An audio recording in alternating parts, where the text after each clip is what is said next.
To asbestos victims, you may be entitled to a portion of these funds and receive compensation without filing a lawsuit or ever going to court. For your free legal consultation, call 1-800-906-4500. That's 1-800-906-4500.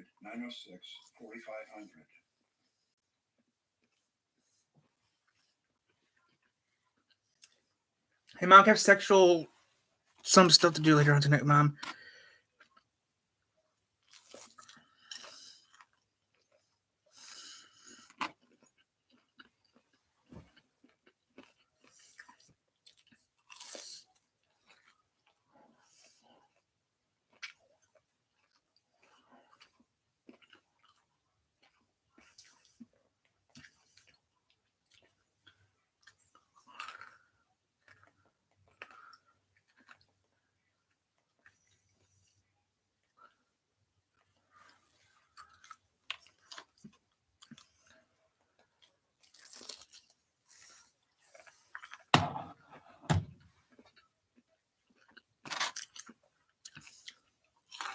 The new Havoline Lifelong Motor Oil works over the life of your vehicle. It combines the benefits of the high mileage formulation with the added engine protection.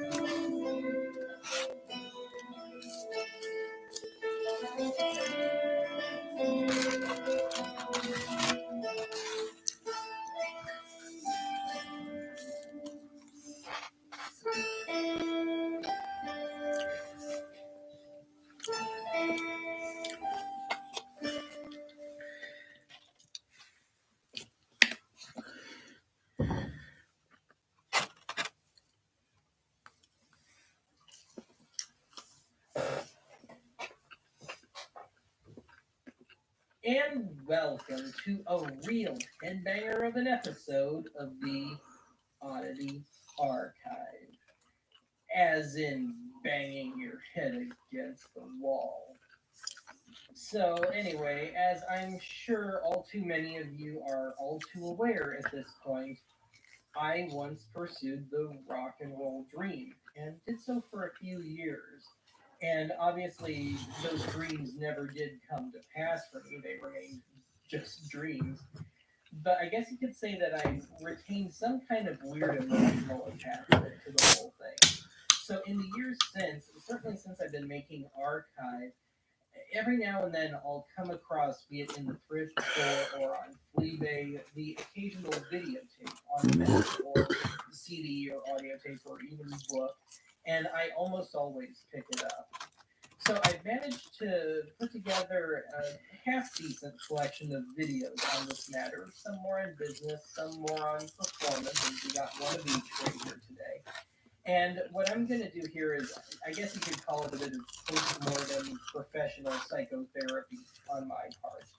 But I've pulled the two most egregious tapes from my collection, and one of these is one I actually used to check out from the library when I was younger. So anyway, today's first video comes to us by way, and this is the more businessy tape. It comes to us by way of the effectively now defunct National Academy of Songwriters, or the NAS. And this is actually from a series of tapes that should be at least a little familiar to regular archive viewers. This is the same series of tapes that very, very soon thereafter gave us the Teen Vid and the Metalhead video magazines, both of which we've covered on this show. But this tape is a total one-off. This was never intended to be part of a series.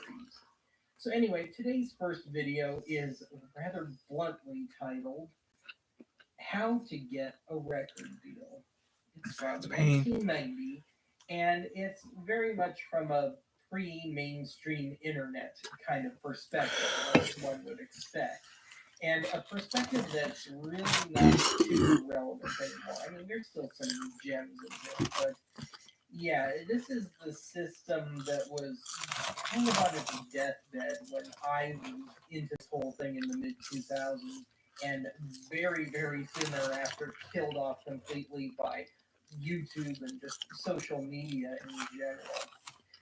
So anyway, as I said, there is some still semi-decent advice in here, but I'm kind of surprised it made the final cut, and most of it comes from the artists themselves.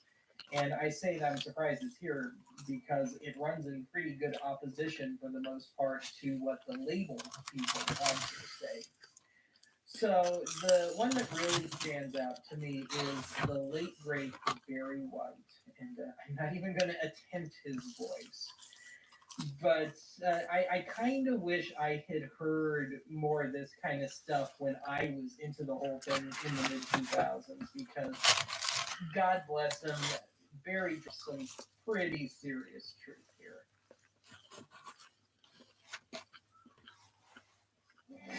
The National Academy of Songwriters presents How to Get a Record Deal, directed by Alan Parker, a heartwarming tale of a young rock musician driven to fascistic delusions. Rated A&R stands for Artist and Repertoire. In other words, I was the guy who went out and discovered the sign new talent. operative word was. A lot of the new bands that I discovered felt that the only thing that you needed to land a record deal is talent. What were they smoking? Mage, you need more than talent. You need damning photographs. And that's what you're about to get. Information from the pros. Executives, producers, managers. Okay, who are you and how'd you get in here? All right, out. A&R executives You hear Tina Turner's private dancer in the background now? That's still acting, because you're going to be an artistic prostitute. from all the rest. I think an act is ready to be signed when the songs are there. Oh dear, it's Steve Urkel meets Joe Bob Briggs meets her slightly butchered grandmother. Every band is at their own level. Some bands bring a lot more to my attention than just great songs, great performance, all the other elements there. It's like less X factor you have, the more attracted I am. Yes, you heard him right. No intangibles, no mystique. The song element becomes very important Information no longer valid as of 1992. and died basically by the song. And maybe that's just me. Maybe I must say I'm an admirer of Berry Gordy. I know everyone's thinking, how can I screw my songwriters out of their publishing? What town happened? It was songs and very oriented to titles. Having done a lyric. Atlantic Records, are they still even around? That wrote the lyrics to That Acapulco Gold, as covered on this show, and Incense and Peppermints. Well, at least they have cool titles. A song title will catch my attention. When it comes to demos, the more produced demo certainly helps. Yeah, right. I hired a kazoo orchestra for one of my demos, and nobody cared. Your ear gravitates towards what's more pleasing, and generally speaking, what's more pleasing is something that's better produced, more fully produced, where you don't have to sit there and try and imagine what it would sound like with the bass line in it, or what it would sound like with the drums in there. When it's Imagination is hard. a lot easier. As far as numbers, I think it still at 3 songs is the best balance. Also known as the quadruple live Grateful Dead album.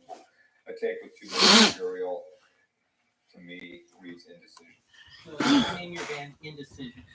Got it. Ways to get to an A&R person. Through lawyer, through a manager, through an acquaintance,